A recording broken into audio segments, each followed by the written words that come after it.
Siapa di sini di antara kalian yang sedang mengalami gagal bayar atau kredit macet di pinjaman kredit usaha rakyat atau KUR tahun 2023 atau mungkin di tahun 2022 dan 2021, karena kan temponya itu tenornya bisa sampai 3 tahun 4 tahun ya, tergantung apakah modal kerja atau investasi.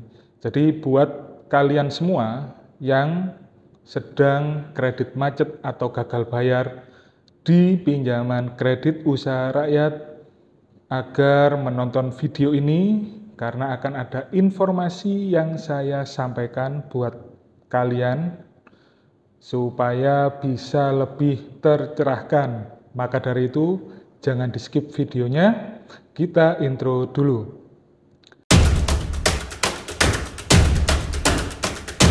Assalamualaikum warahmatullahi wabarakatuh. Salam sejahtera, shalom, Om Swastiastu, Namo Buddhaya, salam kebajikan. Kembali lagi di MLH Channel, tempat sharing informasi seputar pinjaman online, seputar perbankan, keuangan, dan kredit usaha rakyat. Bagaimana kabarnya teman-teman semua? Semoga teman-teman semua selalu diberikan kesehatan, diperlancar usaha dan urusannya, serta selalu dalam lindungan Tuhan Yang Maha Esa. Amin, amin, amin. Baik teman-teman, jadi buat yang sedang gagal bayar atau kredit macet di pinjaman kredit usaha rakyat atau KUR, ini nanti akan saya berikan informasi mengenai bagaimana solusi atau apakah ada penghapusan bagi debitur atau nasabah yang sedang memiliki kredit macet pinjaman KUR atau kredit usaha rakyat. Namun sebelumnya saya ingatkan buat teman-teman semua agar selalu mensupport channel ini dengan cara yang sangat mudah dan gratis, yakni dengan menekan tombol subscribe dan dinyalakan loncengnya. Kenapa perlu dinyalakan loncengnya juga? Agar saat saya mengupload video terbaru, teman-teman akan mendapatkan notifikasi di HP atau gadget teman-teman semua, sehingga tidak ketinggalan, oke? Baik, jadi gini teman-teman, untuk kredit usaha rakyat, itu kan ya namanya juga pinjaman, pasti akan ada kalanya di mana kita mengalami kesulitan atau mengalami gagal bayar atau kredit macet. Dan kemudian nantinya di saat kita sudah di masa-masa itu, di masa ketika kita sudah tidak ada uang lagi untuk membayar, maka kita bisa disebut sebagai debitur kredit macet atau gagal bayar, atau ada istilah lain juga yakni wan prestasi. Teman-teman yang sedang mengalami hal itu, bagaimana cara penagihan dari pihak bank? Bisa tulis di kolom komentar ya, agar bisa saling sharing informasi di situ. Jadi di saat kita sedang gagal bayar atau sedang mengalami kredit macet, kemudian dari pihak banknya itu menagih, adalah hal yang lumrah teman-teman. Karena dari pihak bank pun juga berkewajiban untuk melakukan penagihan terhadap debiturnya yang sedang dalam masa gagal bayar atau kredit macet. Berita baiknya, pemerintah mengeluarkan informasi atau ya bisa dibilang ini sebagai berita yang cukup menggembirakan buat teman-teman yang sedang mengalami kredit macet atau gagal bayar. Karena apa? Karena akan dilakukan penghapusan buku bagi pelaku usaha UMKM yang sedang mengalami kredit macet atau gagal bayar. Ya, jadi akan dilakukan penghapusan data bagi yang sedang mengalami gagal bayar maupun kredit macet.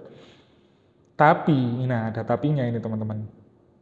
Penghapusan itu akan dilakukan ketika ketika pihak bank ini sudah benar-benar melakukan tagihan secara optimal. Jadi contohnya seperti ini. Ketika teman-teman ada yang sedang kredit macet atau gagal bayar, otomatis kan sudah tidak ada uang sama sekali ya untuk membayar. Itu nanti akan dilakukan penagihan dengan cara apapun oleh pihak bank, yang penting masih sesuai prosedur ya. Nah, penagihan-penagihan itu akan dilakukan secara terus-menerus hingga sampai akhirnya dirasa penagihan itu sudah optimal, namun yang ditagih memang benar-benar tidak memiliki uang untuk membayar. Nah, itu nanti akan dilaporkan ke pihak atasannya gitu ya, dan pastinya nanti bisa dihapuskan data kredit macetnya. Itu kabar baiknya, teman-teman. Jadi cukup jelas di sini bagi yang sekarang sedang gagal bayar atau kredit macet, pinjaman kredit usaha rakyat atau KUR, tidak perlu stres, tidak perlu down mentalnya apabila menghadapi tagihan-tagihan dari pihak perbankan, dari debt collector. Dihadapi saja dengan kepala dingin.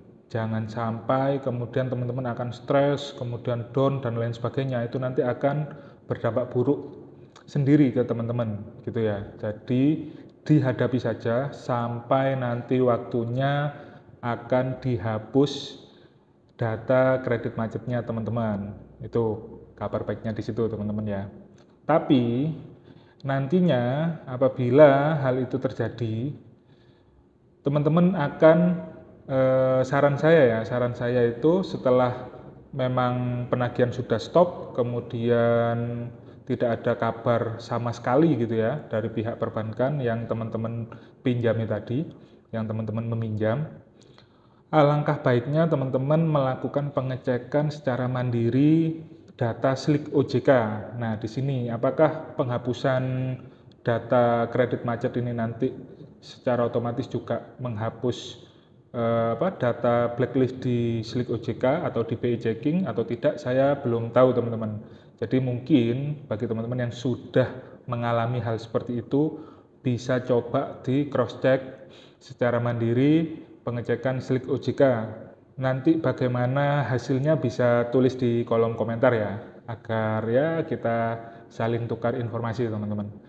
Oke, baik, demikian video dari saya mengenai penghapusan data kredit macet atau gagal bayar bagi debitur yang sudah memang benar-benar tidak bisa membayar, padahal sudah ditagih secara optimal. Oke ya, apabila dirasa video ini berguna dan bermanfaat, jangan lupa untuk ditekan tombol like-nya dan di-share ke berbagai media sosial milik teman-teman semua.